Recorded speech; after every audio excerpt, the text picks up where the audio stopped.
அருமையானவர்களே, இந்த நாளிலும் அவனுடைய வார்த்தை நான் இடத்திலே கொண்டு வருகிறேன். தேவன் வேதத்திலே யோசேப்பை உயர்த்தினதை நாம் பார்க்கிறோம்.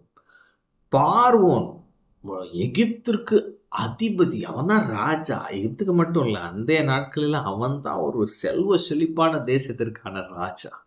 அப்ப அப்படிப்பட்ட பார்வோன் ராஜா ஒரு அடிமையான எபிரேய வாலிபனை உயர்த்துகிறான். ஏன் அப்படின்னு பார்த்தீங்கன்னா, அவன் ஒன்று சொல்றான். என்ன அப்படின்னா, ஆதியாகமம் 41:38 அப்பொழுது பார்வோன் தன் ஊழியக்காரரை நோக்கி, தேவ ஆவியை பெற்ற இந்த மனுஷனைப் போல வேறொருவன் உண்டோ? அப்ப தேவ ஆவி, அவன் மேல ஒரு அபிஷேகம் இருந்ததை ராஜா பார்வோன் கண்டு வந்தான்.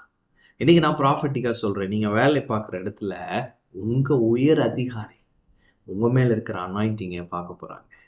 உங்க மேல இருக்கிற அந்த ஞானத்தை நீங்கள் ஞானமாய் வழிநடத்துவதிலே அதை அவர்கள் பார்க்க போறாங்க. ஏன்னா அடுத்த வசனம் போட்டிருக்கு, பின்பு பார்வோன் யோசேப்பை நோக்கி, தேவன் இவைகளை எல்லாவற்றையும் உனக்கு வெளிப்படுத்தி இருக்கிறபடியால் உன்னை போல விவேகமும் ஞானமும் உள்ளவன் வேறொருவனும் இல்லை. அப்ப அனாயிண்டிங் அப்புறம் விஸ்டம், இது ரெண்டு உங்களுக்கு இருக்குதுங்க. அதை உங்களோட மேல் அதிகாரி பார்க்க போறாங்க. சரி, இப்ப ஒரு ராஜா அந்த அடிமை எடுத்து என்ன செய்யறார் பாருங்களேன். பின்னும் பார்வோன் யோசேப்பை நோக்கி, பார், எகிப்து தேசம் முழுமைக்கு உன்னை அதிகாரியாக்கினேன்.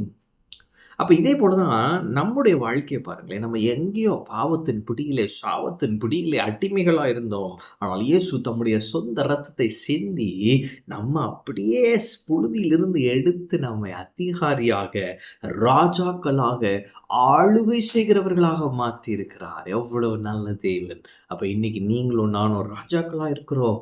நீங்களும் நானும் அதிகாரமுடையவர்களா இருக்கிறோம். ஆமென். அப்புறம் பார்வோன் தன் கையில் போட்டிருந்த மோதிரத்தை கொடுக்கிறாரு. அவருடைய அதிகாரத்தை, அப்ப பிதா தன்னுடைய அதிகாரத்தை அப்படியே நமக்கு கொடுத்தார்ல, அதுதான் இங்கே நடந்திருக்கு. அப்ப இன்னைக்கு நான் சொல்றேன், நம்ம பெரியவங்க, விலையேற பெற்றவர்கள், விசேஷமானவர்கள். ஏன்? நம்ம ராஜாதி ராஜா என்ன பண்ணியிருக்கிறாரு? அவருடைய அதிகாரத்தை நமக்கு கொடுத்திருக்கிறாரு.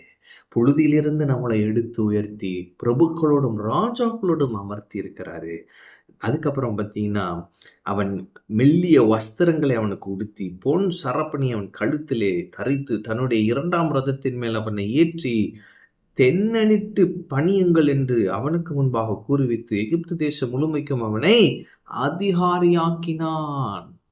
இன்னைக்கு நான் சொல்றேன், ஆவியானவர் உங்க மேல இருக்கிறாரு, உங்களுக்குள்ள இருக்கிறாரு. உங்க மேல அந்த அனாயிண்டிங் இருக்கிறதுனால, உங்க மேல அந்த தேவ ஞானம், டிவைன் காட்லி விஸ்டம் இருக்கபடினால, தேவன் என்று உங்களை கனப்படுத்தி உயர்த்த போகிறார். உங்களை மேன்மைப்படுத்த போகிறார். நீங்க நம்ப முடியாத கனம் இன்று உங்களை தேடி வரும். ஆவிக்குரிய ரீதியில் இதை புரிஞ்சுக்கோங்க. கர்த்தர் உங்களை உயர்த்தி வைத்திருக்கிறார். உங்க நிலையை நீங்க புரிஞ்சுக்கோங்க. அவருடைய அதிகாரத்தை உங்களுக்கு கொடுத்திருக்கிறார். நீங்க ஆளுகை செய்கிறவர்கள்.